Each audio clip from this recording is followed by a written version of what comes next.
Welcome to Engage, leading conversations that matter. Join in the conversation. Send an email to engage@cfpublic.org.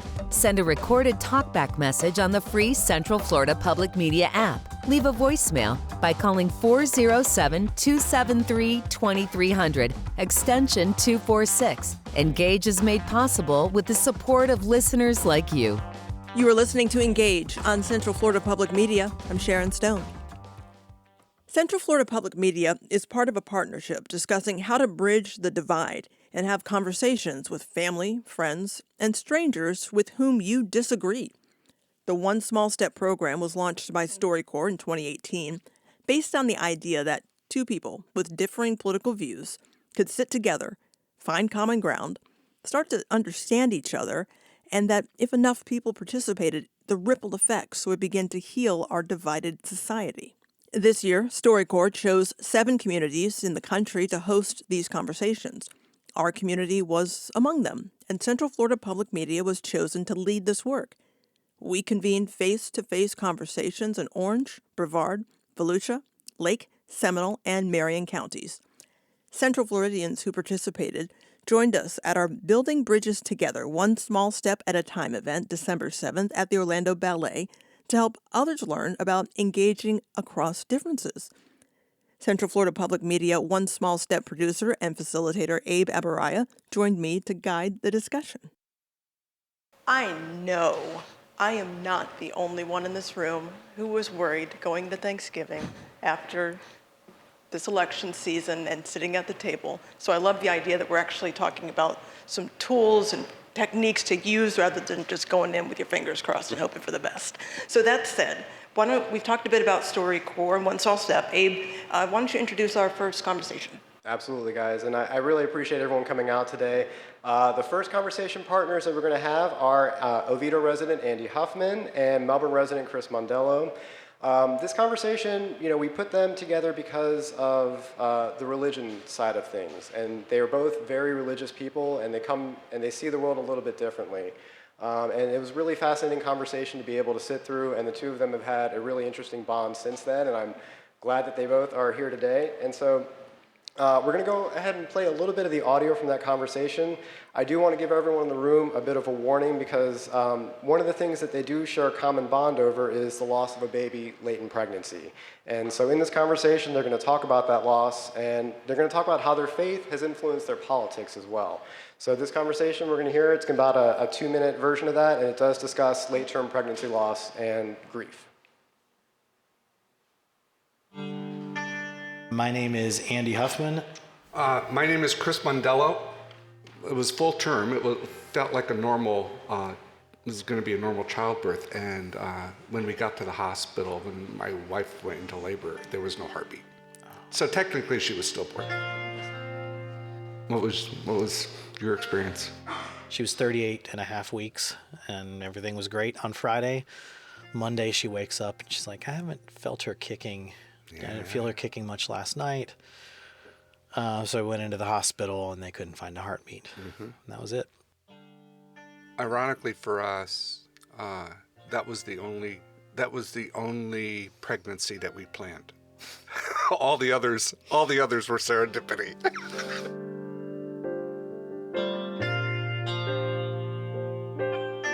Could you briefly describe in your own words your personal political values? I feel like I'm selling out on things that are significant to me by voting for one side or the other. Quite frankly, I've voted for myself for president the last few elections. I'm not burning my vote. It's like I'm burning it in protest. After we lost Sarah, the doctor would want to do like an amniocentesis or something like that to make sure everything was okay. And it was like, no, we're not going to take that risk to harm the baby. We're just not going to do that because we would never consider an abortion. Yeah. That was our personal view. Yeah. But to impose that view on somebody else, I don't think is fair because everybody doesn't see things the same way. It's valid to have different perspectives on things. Yeah. Well, I mean, it's why we exist as a country. It's why we exist. Yeah. And I think it's part of the reason why I was so willing to do something like this.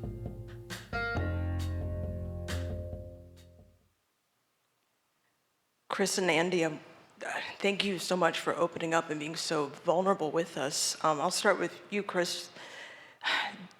Opening up about such a difficult topic, did you come into this conversation expecting to be that vulnerable? Absolutely. I knew, everybody may not know this, but those of us who participate, we get to see each other's bio first, and so I knew that was a common thread, and I would have been amazed if we hadn't talked about it. So I was kind of slightly mentally prepared for that, but doesn't make it any easier. Same question for you, Andy. How was it being that vulnerable? Were you expecting to get to that point?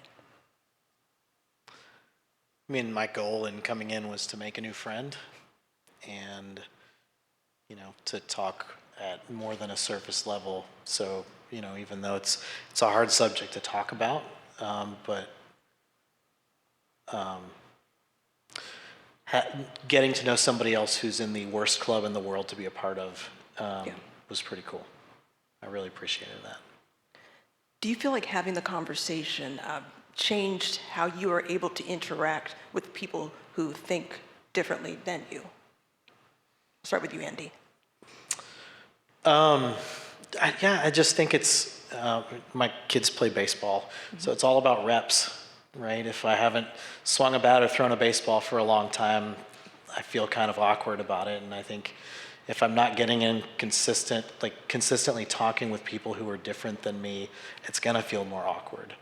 I think it was helpful just in making one more friend who thinks differently than me, and I appreciated that. Chris, I just asked Andy about speaking to people who think differently. On the flip side, has this affected or changed how you were able to speak to people who maybe share some of the same views as you? It's interesting. Part of the reason that I reached out to do this is, I'm going to answer your question a little differently. Okay. Part of the reason that I don't think I'm a politician. Dodging the question, no. Part of the reason that I was interested in doing this is because we had some very close friends, my husband and I, who are also a gay couple who are politically diametrically opposed to us. And when we tried to talk about stuff with them, they were like, "Oh, we can't talk about that. We can't talk about that. Let's talk about baseball or something." And it was very frustrating because, and I think that's probably part of the reason why Andy and I are both here. We can't solve problems without talking about them. And so I don't know that it's changed my ability to talk with people about it, but I see this as an opportunity to reach out to be able to talk with someone about it and try to make a difference somehow. Does that? Of course, I appreciate the honesty and just you being open. You answer however you feel comfortable, please. We are a self-selected group, we all volunteered for this. So. And we, especially Abe as a facilitator, all of us are very appreciative that you did do that. You guys talked a lot about political theology. How would you say you've been able to process that ethic since the conversation? You go first on that one? Go ahead. All right. God is still on the throne. I think, as a follower of Jesus Christ, I believe that his kingdom is not contiguous with the United States of America. My first citizenship is in heaven, but also I love this country, and I want leaders who make wise decisions. I don't feel terribly encouraged at leaders on either side right now at the wisdom of the decisions that they're making and the incentive structure that's built right now for what gets people elected.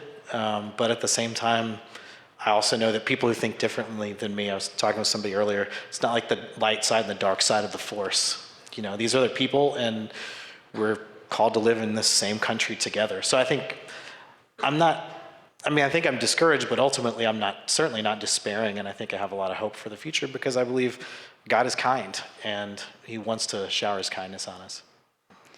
As a moderator, I'm used to having to direct who to talk first, just to keep it from getting awkward, but I just, even you two sitting next to each other, I can see the respect there. Just, would you like to go first? And yes or no. So it's clear to me that you both have this respect. Oh, absolutely. And I'm an introvert, so I wouldn't believe that based on our first conversation, but so I'll always defer if I can. Okay, well, I'm gonna put you on the spot and then let you off the hook. It's good. What practical advice do you have that people can, it's inspiring to listen to what you all have been able to accomplish. What can people do to overcome the differences? I think you just got to try. You got to be open. You got to be willing to try, and you got to be respectful, or you respect other people as people, as humans, as somebody that's worthy to be listened to and to be understood. We were talking a little bit about this at the table outside before we came in, and we didn't use the term, but we kind of touched on the idea of active listening. We need to be better active listeners, and as opposed to just sitting here waiting for an opportunity to jump in to get our point of view out. You got to listen to what the other person is saying and understand where they're coming from. And Andy, anything for just advice to give people looking to bridge these divides? I think not being afraid of people who think differently than you, even if you might be offended by something that they say. So what? We're still citizens in the same country. It's not like we're taking up arms against each other. And our country has been through that. Praise God that we're so far from that still, I think. But not being afraid of people who think differently and being able to sit down and be able to listen, and even just saying, okay, well, you and I disagree on this, but we're still human beings and we're still citizens of the same country. We're still neighbors. We inhabit the same space, and it's in both of our best interests to get along. So it's about the reps, I think, again. Mm-hmm. Hey, Chris, I wanted to ask you, after the hurricanes, you said you had an interaction with a neighbor as well. I didn't know if you wanted to share that story. Oh, that was mildly interesting, yeah. So I live in Melbourne, and went out after Helene, I guess it was. And no, what was the last one? Milton, yeah. And we lost some soffit on the southeast corner of the house, and so did our neighbor, as it turned out, same corner of the house. And about a day later, I was texting him, and it's like, hey, Dave, I noticed you lost some soffit. Did you find anybody to fix it? Or did you contact anybody yet to fix it? Because I need somebody too. And he said, oh, Jim down the street already did that. And I didn't know the neighbor, but he gave me his name and address, and I checked out his address. And of course, it's the house on the street with, we live in a subdivision where you can't put out political signs and things like that. So he has a flagpole that has flags on it. That's allowed. And it's very obvious what his political views were. And it's very obvious that it was very different than mine. And it's like, So I texted him, and he was very kind. It was nice. He came down. He took a look at it. We had a nice conversation. He's from Boston. I went to grad school in Boston. We got to know each other as people, as opposed to, oh, he's the supporter in the neighborhood.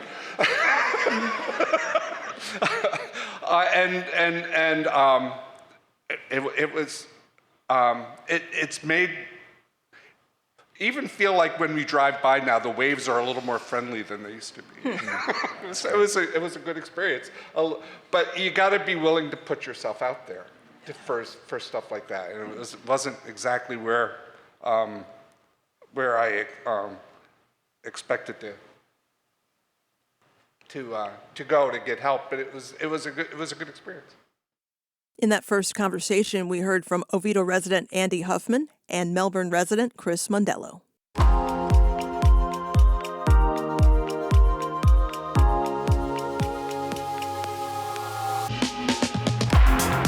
There's more ahead here on Engage. Hear more about the art of engaging across differences from strangers in our community who've done it successfully. This is Engage on Central Florida Public Media.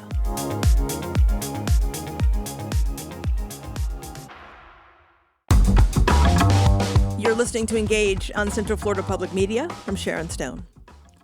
We're learning how to have meaningful conversations with someone who holds different political views. Our conversation continues now from our Building Bridges Together, One Small Step at a Time event earlier this month at the Orlando Ballet. The next conversation group, we've got Dr. Joel Hunter. He is the chair of the Pledge of Central Florida campaign. He's also pastor of community benefit at Action Church, and he was also a spiritual advisor to former President Barack Obama. And he spoke with Brandon Martin, who's a performer at Walt Disney World and around Central Florida. So we'd love to have you guys come up. Hi, I'm Joel Hunter. I'm 76 years old. My name is Brandon Martin. I'm 38 years old. What's it been like for you with people like me, who you go, okay, old white conservative, how's this going to go? Wary. Yeah. Yeah. I think being a black gay man in America, there's a lot of hurt around it. Mm-hmm. Yeah. Mm-hmm. So there's a lot to fear and to be wary of. Yeah. And let me say, just in a way of affirmation, there still is. I mean, there's. Oh, yeah. Yeah. Yes. So that's not being paranoid. That's there's still so much tribalism. When Pulse happened, for example, and I was expecting, okay, I'm going to get all kinds of calls on this, and no calls came in, and then it hit me. I have no relationships with gay people per se. I mean, there were, of course, gay people in my congregation, but not so they would come and talk to me, not so that they felt safe to reveal that. And I just felt so convicted. I feel like Orlando's response to that said a lot about who we are. Yeah. And I'll even say, I had just kind of moved to the area, a year or so before that, and I think that was the first time I felt like there's a community. I'm a part of this community, mm-hmm. and to feel accepted. Yeah. I think was a big deal. So yeah. Yep. I agree.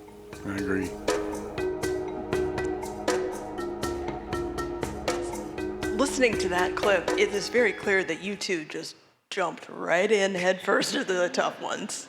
Joel, what made you take that approach? Why'd you want to do it that way? Well, I'm an intensely curious individual.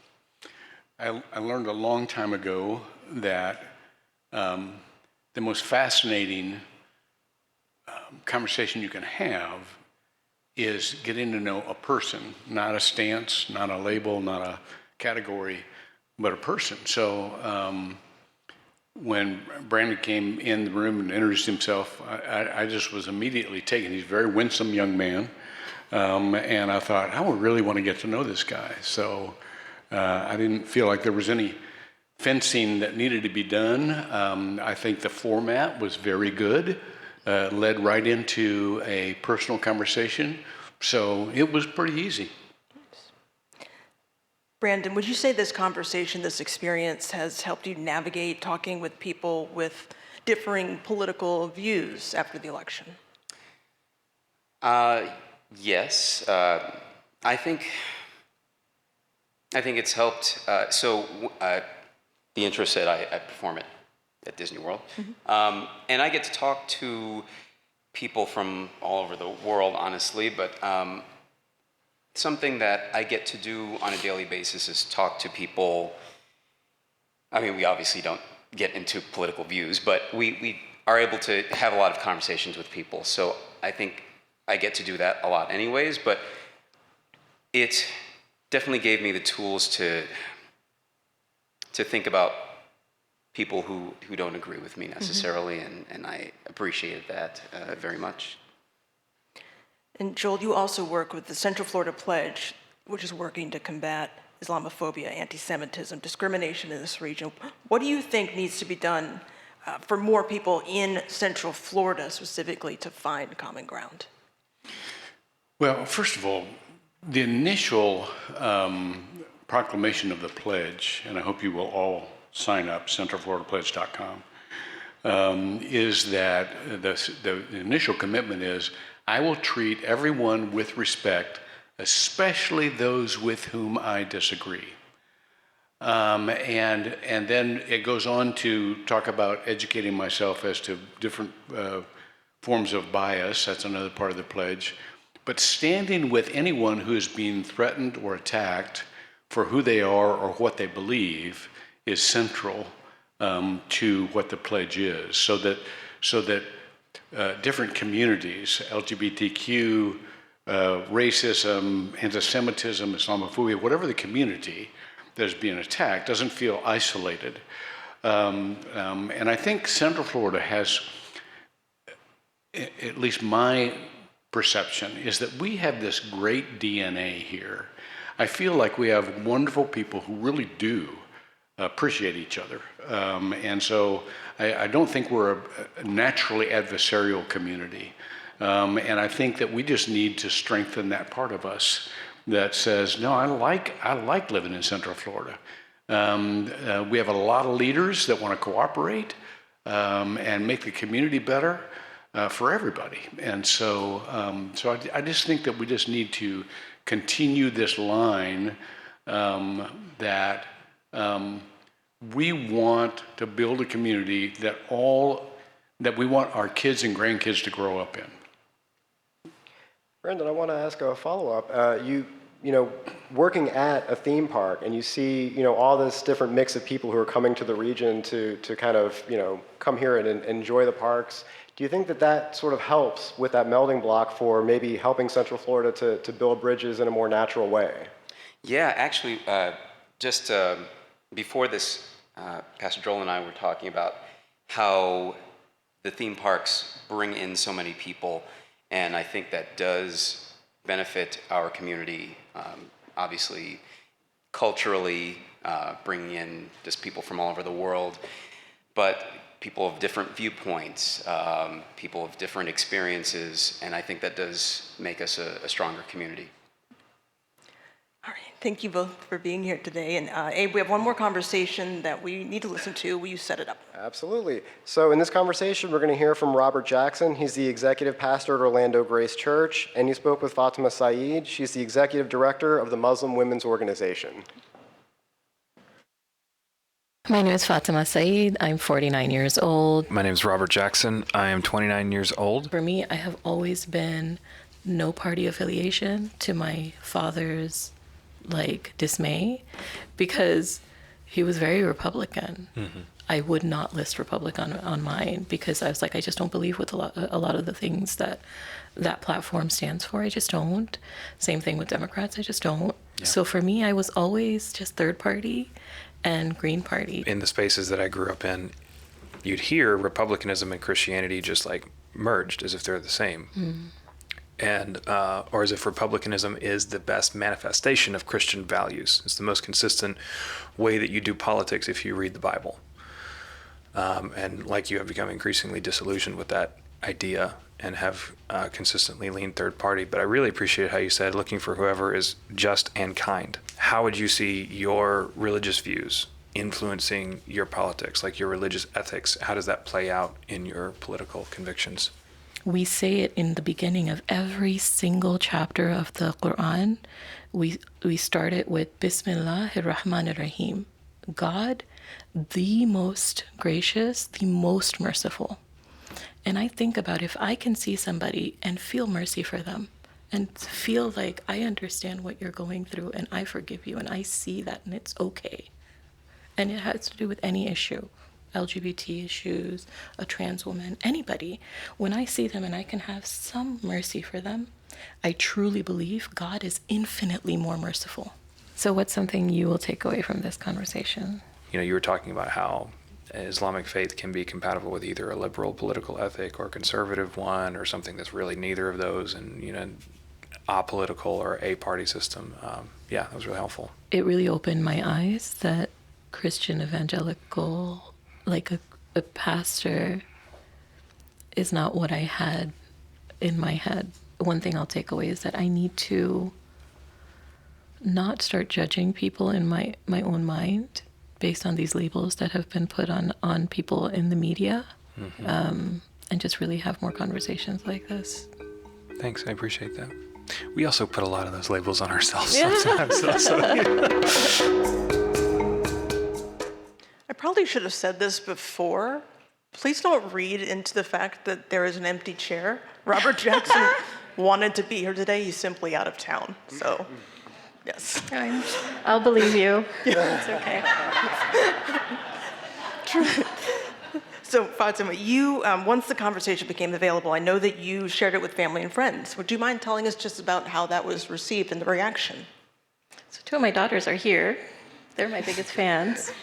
I think I really did want to share it, first of all, with people, because just like it was my first hour-long conversation with a white evangelical Christian, my community, like, we sometimes don't have those conversations. We're not in rooms with people that are so different. So I wanted to share it because I wanted them to kind of be sitting in on a conversation and understand. And I think it was received well. I don't know how many people listened to the whole thing, but I know my girls loved it and their friends loved it. And when it was on the radio, I actually got really excited messages from, team members and things saying that I heard you. And I think it's exciting to be able to hear ourselves. So I did want to share that our voices are valuable. We appreciate that and could not agree more, so thank you. You talked about how this conversation actually helped you realize your own bias. Can you expand on that? Yeah, I think we live in a world where we think we're right and everybody else is wrong. And I know myself, I judge based on a label, right? The right, conservative, whatever it is, the labels that we put on people, it definitely does come with judgment. And just like I don't like being judged, I often don't catch myself and I make comments and then I think back, wow, I shouldn't have said that. I don't know that person. So I do think it's something we do way too often. Do you think it was helpful for you to have someone who was genuinely curious about your life? Yeah, I was fascinated at how curious he was. He seemed like he really wanted to understand my faith, my community, my experiences. I think he was a great listener, but just it made me really have to sit there and think about, why do I believe this, or what is it that I believe? Because he was so curious and I had to explain it to him. And I thought that was a really valuable exercise. One thing I've learned from this and just hearing from all of you is like how many things are actually going on, people are doing to try to make this community a better place. And you have a Florida Foundation and the No Hate at a Table for 8 program. Just talk about the concept there and that interfaith work. Oh, it's the Central Florida Foundation grant that we got from the Table Talk program that they have. And Karen is here. That's one of our partners. We decided to take 8 women that are very different faiths, different races, different backgrounds, and meet once a month just to get to know each other. Because a lot of the interfaith spaces we're in, you meet once in a big group, but you don't build relationships. Even the one small step, I had one meeting with Robert, but to build a relationship and really get to know someone, you have to meet again and again. And then you build those bonds and those friendships. So that's what we've been doing. So you think it's that consistency that leads to finding common ground? You have to keep working at it?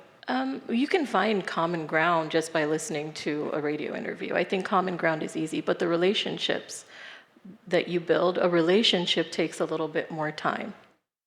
Dr. Joel Hunter, chair of the Pledge of Central Florida campaign and pastor of community benefit at Action Church, spoke with Brandon Martin, a performer at Walt Disney World and around Central Florida.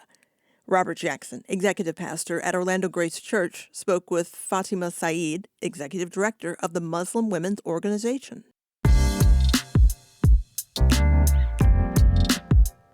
Coming up, experts in the field weigh in with some actionable advice and pragmatic tips to try. This is Engage on Central Florida Public Media.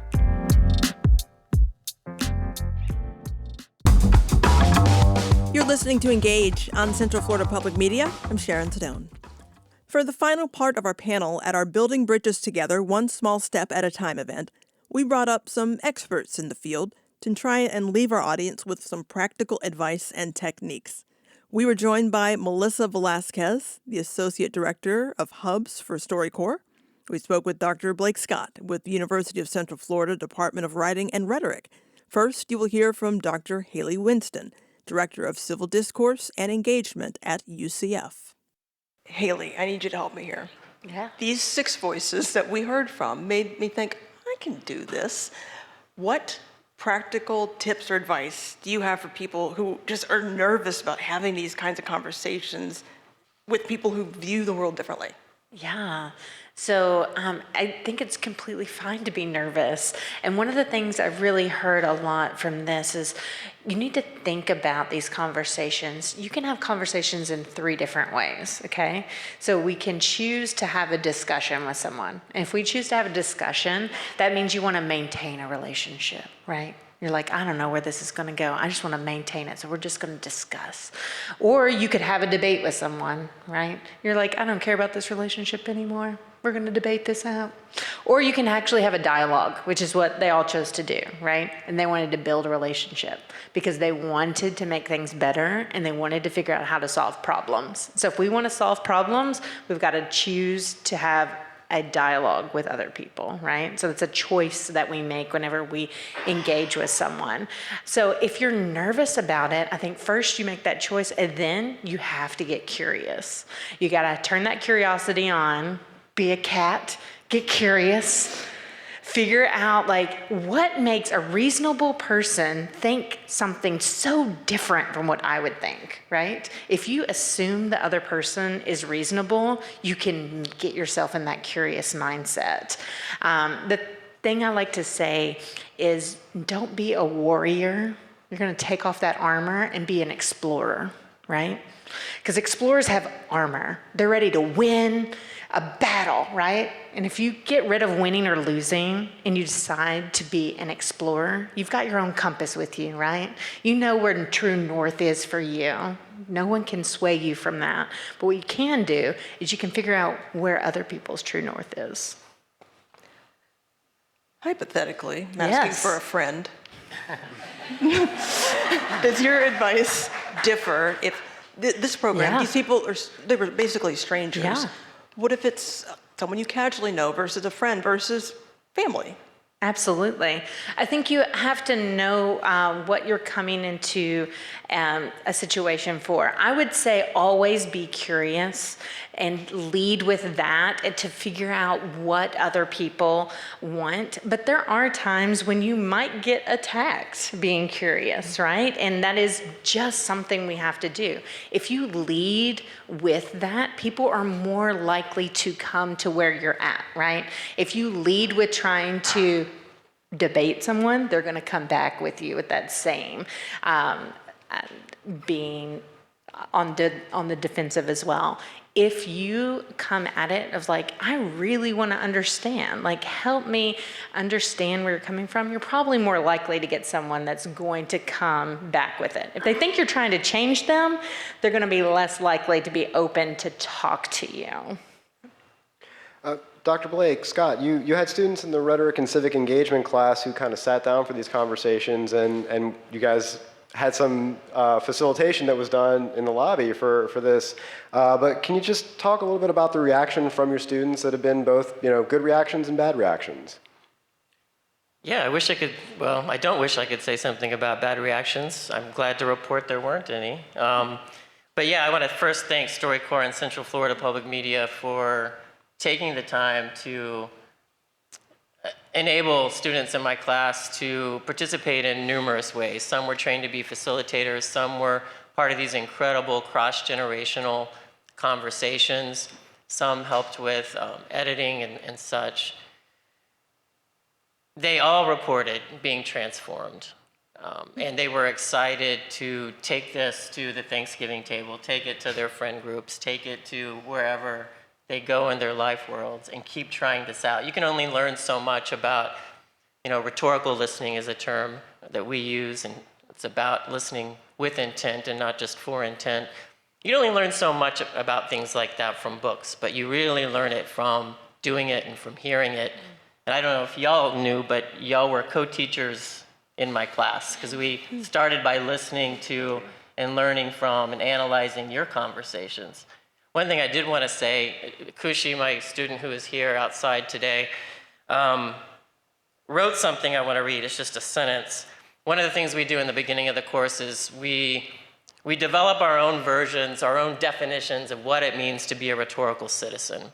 It's from readings, it's from experience, and toward the end, after this experience, I asked them to reflect on that, and how would you modify your definition? And what she wrote is, we can't expect ourselves to openly engage with alternative perspectives if we haven't first done the work to prepare our internal and discursive norms and tendencies to be challenged. So that idea of self-scrutiny, preparation, suspending assumptions, that's what they took out of it. That's fascinating too, about the willingness to question your own internal views. I think that's something that is probably difficult for a lot of people to do, and it's really fascinating that she was willing that she saw that right away. I mean, this is an amazing opportunity just to hear from all of you. So I think now would be a good time to open it up to audience questions. If you have any, Rebecca can bring the microphone to you. And yeah, just love to hear any questions if you have any. Hello, my name is Jeremiah. This is my first time ever here, and I just loved all the conversations I was hearing and all the topics you guys were discussing. My biggest question is, what I noticed, the common denominator here that you won't find anywhere else, is that both parties are willing to sit down and have these discussions, versus out in public, you kind of face that opposing, those opposing forces. So if I could hear from any one of you guys how you find yourself, if you were to find yourself in those situations, how would you approach it the same way you approached these strangers, even though you know that you're going to have that opposing force? Please talk to her. Thank you. Yeah, I wanted to say it's difficult because in those moments, a lot of times I don't feel safe. I think with these conversations, I felt safe. So when you are sitting together, Abe is there, there's a level of, I'm protected here, I can say something, there won't be like someone attacking me. And I think that's a little bit hard on the street, someone approaching, like I've been approached by hateful people saying hateful things. And in those moments, I do not want to have a conversation with that person because I'm scared. Anyone else like to weigh in? I see you're nodding quite a bit, Haley. Yeah, I mean, I don't know that you can make somebody willing to engage with you if they're not ready. But the thing that I keep always thinking about is being intellectually humble yourself. So coming at it with the opportunity to be wrong in your own self. People can feel that. They feel your energy, right? You're willing to listen to someone and willing to take what they have to say and believe that's their viewpoint. I would say a good reason to be intellectually humble, if they've done studies at this, if you are intellectually humble, you are viewed as more attractive. So if you want to be more attractive to the community, be intellectually humble.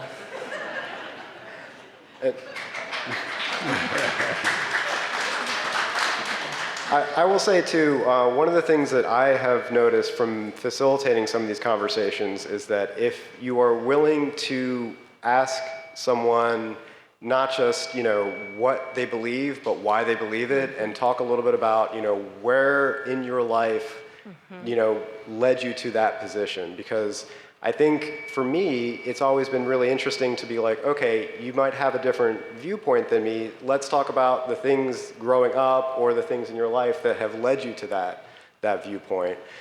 Because it can be difficult with people, that you are meeting kind of, in short situations.